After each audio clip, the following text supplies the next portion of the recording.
2014 ஆண்டுக்கு பிறகு காஷ்மீரில் முதல் தேர்தல். ஜம்மு அண்ட் காஷ்மீர்ல 2014 தேர்தலுக்கு பின்பு முதல் முறையாக இந்த ஆண்டு தேர்தல் நடக்க இருக்கிறது.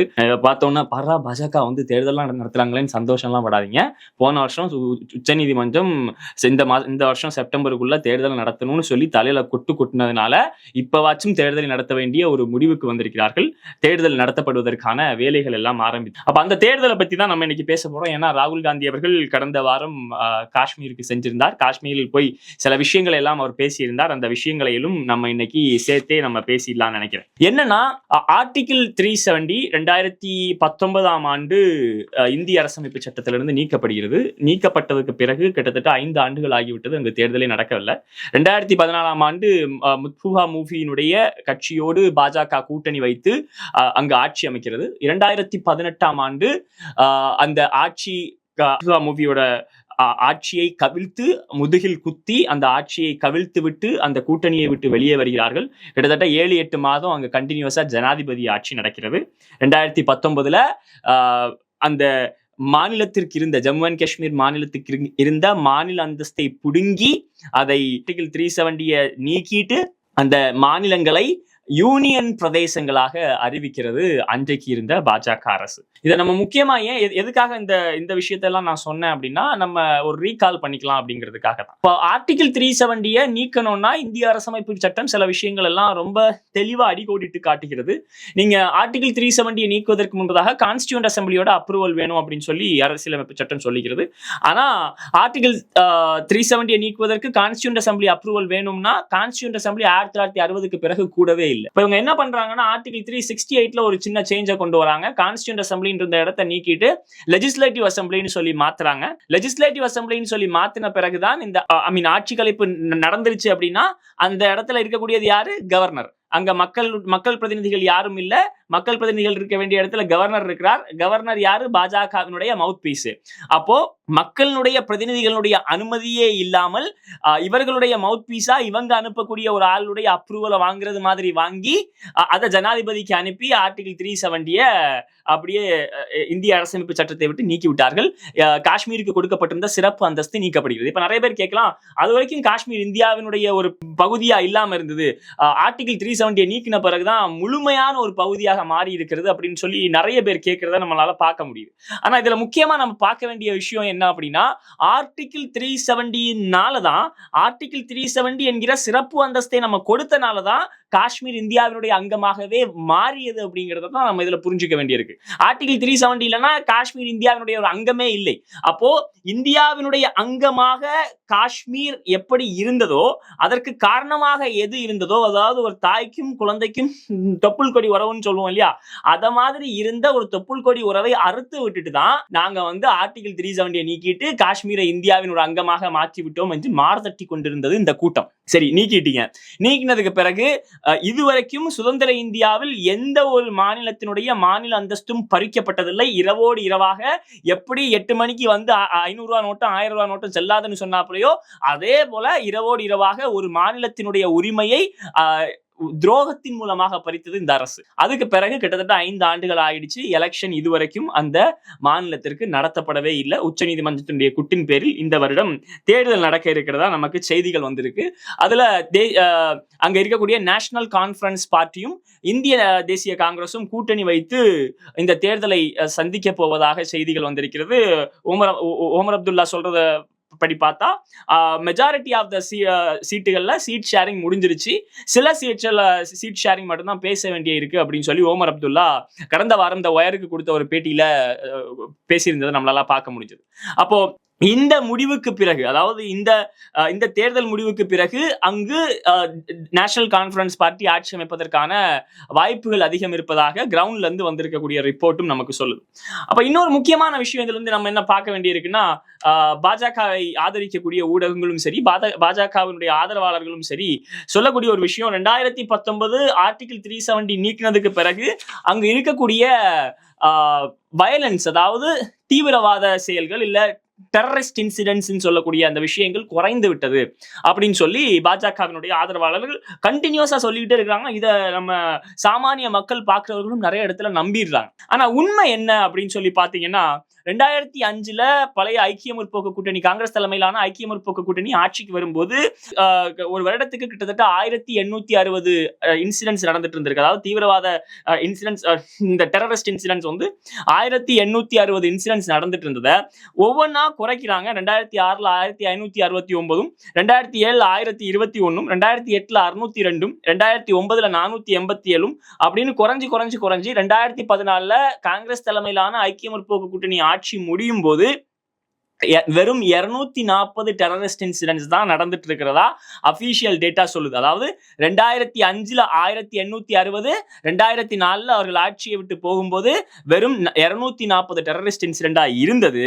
2022 457 போய் நிக்குது. 2024 ஆகஸ்ட் 8ஆம் தேதி வரைக்கும் உள்ள கணக்குப்படி 109 டெரரிஸ்ட் இன்சிடென்ட்ஸ் நடந்திருக்கிறதா நமக்கு டேட்டா சொல்லுது. அப்போ இன்சிடென்ட் குறைஞ்சிச்சு, தீவிரவாத தாக்குதல்களே இல்ல, தீவிரவாத செயல்களே இல்ல அப்படின்னு சொல்லிட்டு இருந்தவர்கள், சொல்லிக்கொண்டு மார் தட்டுகிறவர்கள், 370 தூக்குனதுனாலதான் இதெல்லாம் பண்ண முடிஞ்சதுன்னு சொல்றவங்க இந்த டேட்டாவையும் சேர்த்து பேசினாங்கன்னா நல்லா இருக்கும். இதுல இருந்தே தெரியுது இவங்க பேசுறது எல்லாமே பொய் அப்படின்ட்டு. அது மட்டும் இல்லாம இந்த ஜம்மு காஷ்மீரில் நடக்கக்கூடிய கலவரத்தினாலோ இல்ல தீவிரவாத தாக்குதல்களினாலோ இறக்கக்கூடிய ஆர்மி வீரர்களுடைய எண்ணிக்கை இருக்கு இல்லையா, ராணுவ வீரர்களுடைய எண்ணிக்கை, அந்த ராணுவ வீரர்களுடைய எண்ணிக்கையும் இந்த அரசின் கீழ் அதிகரித்திருப்பதாக நமக்கு செய்திகள் சொல்லுது. அப்போ 370 நீக்கினதுனால நீங்க சொல்லக்கூடிய விஷயங்கள் என்ன? ஒண்ணு, அங்க அமைதி திரும்பிடுச்சு, அமைதி திரும்பலன்னு சொல்லி நம்ம ஆதாரபூர்வமா நிரூபிச்சிட்டோம். ரெண்டாவது, டூரிசம் அதிகரிச்சிருச்சு அப்படின்னு சொல்லி இன்னும் ஒரு பயங்கரமான மிகப்பெரிய பொய்ய ஒண்ணு சொல்லிட்டு சுத்தி திரிறாங்க. டூரிசம் இன்க்ரீஸ் ஆயிடுச்சுன்றதுக்கு இவங்க காட்டக்கூடிய ஆதாரம் என்னன்னா, இந்த பில்கிரிமேஜ் விசிட்லாம் இருக்கு இல்லையா, அங்க ஜம்மு காஷ்மீர் இருக்கக்கூடிய பில்கிரிமேஜ் விசிட்ஸ் எல்லாம் இந்த அரசு, அதாவது 2019 எப்படி துரோகத்தின் மூலம் அந்த 370 நீக்கினாங்களோ அதுக்கு முன்பதாக இந்த பில்கிரிமேஜ் விசிட்ஸ் எல்லாம் டூரிசம் அப்படிங்கிறதுல, சுற்றுலா அப்படிங்கிறதுல வராது. ஆனா இன்னைக்கு அதை இந்த டூரிசம் நம்பரை இன்க்ரீஸ் பண்ணி காட்டுறதுக்காக அதையும் டூரிசத்துல சேர்த்து நம்பர் இன்க்ரீஸ் ஆயிடுச்சுன்னு சொல்லி சுத்தி திரிறாங்க. இன்னொரு முக்கியமான விஷயம் நம்ம பார்க்க வேண்டியது, இந்த டூரிசம் அப்படி அவங்க சொல்லக்கூடிய டேட்டாவையே வச்சு நம்ம எடுத்து பார்த்தாலுமே கூட டூரிசம் இன்க்ரீஸ் ஆயிருக்கிறது ஜம்முல தான் இன்க்ரீஸ் ஆயிருக்கே தவிர காஷ்மீர்ல இன்க்ரீஸ் ஆகல. ஜம்முல பெரும்பான்மை மதத்தை சார்ந்தவர்கள் வாழுகிற மாநிலம் அப்படிங்கிறதுனால அங்கதான் உங்களுக்கு இன்க்ரீஸ் ஆயிருக்கு. அதுவும் ஓமர் அப்துல்லா மிக அழகா சொல்றாரு, ஒரு குறிப்பிட்ட பகுதிக்கு மேல் யாரும் போக மாட்டாங்க, இவங்க கொடுக்கக்கூடிய டேட்டாவே பொய்யான டேட்டா அப்படின்னு சொல்லி ஓமர் அப்துல்லா சொல்றாரு. பொய்யான டேட்டானா அதை அவர்களுக்கு ஏற்ற மாதிரியான உண்மையான விதத்தில் அவர்கள் காட்ட முற்படுகிறார்கள் அப்படின்னு சொல்லி ஓமர் அப்துல்லா சொல்றதையும் நம்மளால பார்க்க முடியும். அப்போ இந்த விஷயத்தெல்லாம் நம்ம ஏன் சொல்ல வேண்டி இருக்கு அப்படின்னா, கண்டினியூஸா இவங்க வைத்துக் கொண்டிருக்கிற ஒரு வாதம் என்னன்னா, 370 நீக்கினதுனால அங்க டூரிசம் அதிகரிச்சிருச்சு, ரெண்டாவது அந்த தீவிரவாத தாக்குதல் கம்மி ஆயிடுச்சு, மூணாவது நாங்க யாருமே அங்க நிலம் வாங்க முடியாம இருந்துச்சு, அங்க 370 நீக்கினதுக்கு பிறகுதான் ஜம்மு காஷ்மீர்ல போய் நிலம் வாங்குறது. நான் நிலம் வாங்குவேனா இல்ல நீங்க நிலம் வாங்குவீங்களா? ஜம்மு காஷ்மீர்ல நிலம் வாங்குறத பத்தி நம்ம யாராவது என்னைக்காவது யோசிச்சிருப்போமா? யோசிச்சது கிடையாது. அப்ப யார் அங்க போய் நிலம் வாங்குவா? அம்பானி வாங்குவாரு, அதானி வாங்குவாரு. அப்ப அம்பானியும் அதானியும் வாங்குவதற்காக ஒரு மாநிலத்தினுடைய மாநில அந்தஸ்தையே பறித்து, அதுவும் இரவோடு இரவாக பறித்து அம்பானிக்கும் அதானிக்கும் நிலம் வாங்குறதுக்காக வழிவகை செய்திருக்கு இந்த அரசு. அதையும் மார்த்தட்டி கொண்டு நாங்க அங்க நிலம் வாங்கிட்டோம் பாருங்க அப்படின்னு சொல்லி பெருமை பேசுறதுல எல்லாம் எந்த இதுல கொண்டு சேர்க்கிறதுன்னு எனக்கு தெரியல. அப்புறம் இன்னொரு முக்கியமான விஷயம் என்னன்னா, ஆர்டிகிள் 370 இருக்கும்போது இந்தியாவினுடைய சட்டங்கள் பல ஜம்மு காஷ்மீரில் அமல்படுத்த முடியாது அப்படிங்கிற மாதிரி இன்னொரு விஷயத்த சொல்லிட்டு இருந்தாங்க. அதையும் உச்சநீதிமன்ற வழக்கறிஞராக இருக்கக்கூடிய கபில் சிபல் ரொம்ப அழகா சொல்றாரு. இந்தியாவில் இருக்கக்கூடிய 99% சட்டங்களும் அங்கு செயல்படுத்த முடியும், அங்கு அமலில் தான் இருந்தது அப்படின்றத கபில் சிபல் ஏற்கனவே சொல்லிட்டார். ஒரு முக்கியமான விஷயத்தை நம்ம இதுல பார்க்க வேண்டியிருக்கு. எதனால பாஜக இதை செய்தது? எதனால் காஷ்மீருக்கு மீது இப்படி ஒரு யுத்தம் தொடுக்கப்பட்டது அப்படின்றத நம்ம முக்கியமா பார்க்க வேண்டியிருக்கு. என்னன்னு பாத்தீங்கன்னா, RSS தலைவர் தீனதயாள் உபாத்யாயா அப்படிங்கிற ஒருத்தர் ஒரு விஷயத்த சொல்றார். என்ன சொல்றாருன்னா, இங்கு இஸ்லாமியர்கள் ஒரு சராசரி குடிமகனாக வாழலாம், இங்கு வாழ்ந்தவர்கள் சர்வை செஞ்சுக்கலாம். ஆனா அரசியலில் ஒரு முக்கிய புள்ளியாக அவர்கள் இருக்கவே கூடாது, பொலிட்டிக்கலி ரெலவெண்டா அவங்க இருக்கவே கூடாது அப்படின்னு தீனதயாள் உபாத்யாயா சொன்னதை இன்றைக்கு பாஜக மூலமாக RSS இங்க செயல்படுத்தி கொண்டிருக்கிறது அப்படிங்கறதான் நம்ம இதுல இருந்து புரிஞ்சுக்க வேண்டியிருக்கு. என்னடா சம்பந்தமே இல்லாம முடிச்சு போடுற அப்படின்னு சொல்லி கேட்டீங்க அப்படின்னா இதுக்கு சம்பந்தம் இருக்கு, சம்பந்தப்படுத்துறேன். என்னன்னா இந்தியாவிலேயே கண்டினியூஸா தொடர்ந்து இஸ்லாமியர்கள் முதலமைச்சராக இருந்த மாநிலம் எது? தொடர்ந்து இன்னைக்கு வரைக்கும் நீங்க வரலாற்றை எடுத்து புரட்டி பாருங்க, இன்னைக்கு வரைக்கும் இஸ்லாமியர்கள் முதலமைச்சர்களாக இருந்த ஒரே மாநிலம் ஜம்மு காஷ்மீர் தான். அப்போ ஜம்மு காஷ்மீர்ல இஸ்லாமியர்கள் முதலமைச்சர்களாக இருக்கிறாங்கன்னா அவங்க பொலிட்டிக்கலி அங்க பவர்ஃபுல்லா இருக்கிறாங்க. அப்போ இருக்கக்கூடாது அப்படிங்கிற RSS சித்தாந்தத்தை நிலைநாட்டுவதற்காக தான் ஆர்டிகிள் 370 தூக்கி போட்டுட்டு ஏதோ மக்களுக்கு நல்லது செஞ்ச மாதிரி நாடகம் ஆடிக்கொண்டிருந்தார்கள். இப்போ கிட்டத்தட்ட 10 வருஷத்துக்கு பிறகு அங்க எலெக்ஷன் நடக்க போகுது.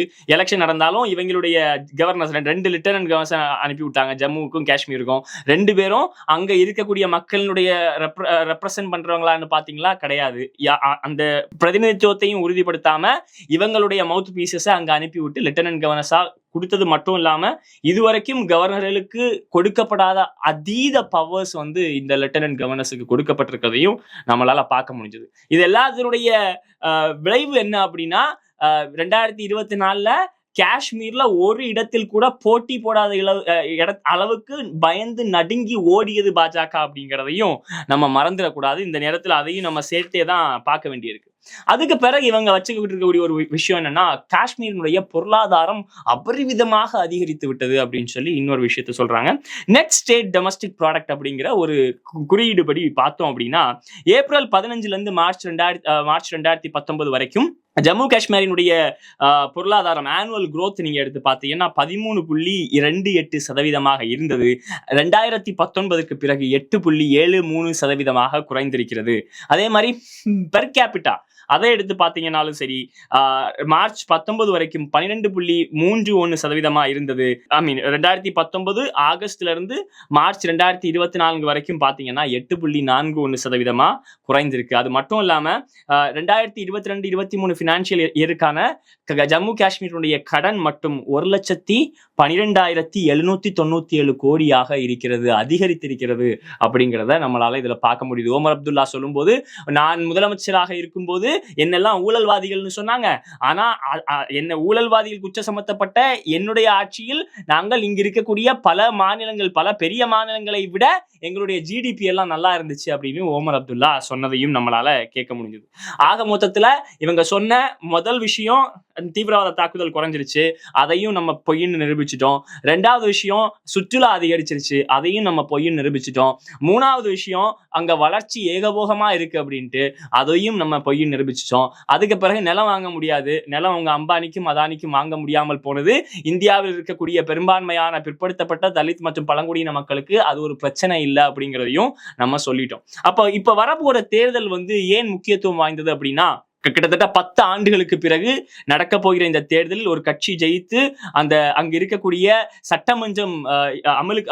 சட்டமன்றம் நடக்க போகிறது, மக்களுடைய குரல் கேட்க போகிறது அப்படிங்கிறதெல்லாம் தாண்டி ராகுல் காந்தி சொன்ன அந்த மறுபடியும் நாங்கள் இந்த ஜம்மு அண்ட் காஷ்மீருக்கு மாநில அந்தஸ்தை வழங்குவோம் அப்படிங்கிறது ஒரு மிகப்பெரிய ஒரு சூளுரை. அந்த சூளுரை மக்கள் மத்தியில எப்படி பிரதிபலிக்குது அப்படிங்கிறத தேர்தல் முடிவுகள் நமக்கு சொல்லும் அப்படின்னு நம்ம நம்புறோம். நன்றி. உங்களுக்கெல்லாம் தெரியும், ரீசெண்டாக மீடியாவில் பார்த்துருப்பீங்க, ஏன்னா தமிழ்நாடு காங்கிரஸ் கமிட்டி ஊடக பிரிவு தலைவராக அப்பாயிண்ட் பண்ணியிருக்காங்க. ஸோ பொலிட்டிக்கலாக என்னோட வியூஸ் என்ன அப்படின்னு நீங்கள் ட்விட்டரில் ஃபாலோ பண்ணணும்னு நினச்சிங்க @AnandS1967 என்னை ஃபாலோ பண்ணுங்க. என்னோட real original Twitter ID for politics அதுதான். ஸோ பாலிட்டிக்ஸ் சம்மந்தப்பட்ட என்னோட எல்லா ஒப்பீனியன்ஸ், வியூஸ் எல்லாமே அதில் வரும், அதில் ஃபாலோ பண்ணுங்கள். நன்றி, வணக்கம்.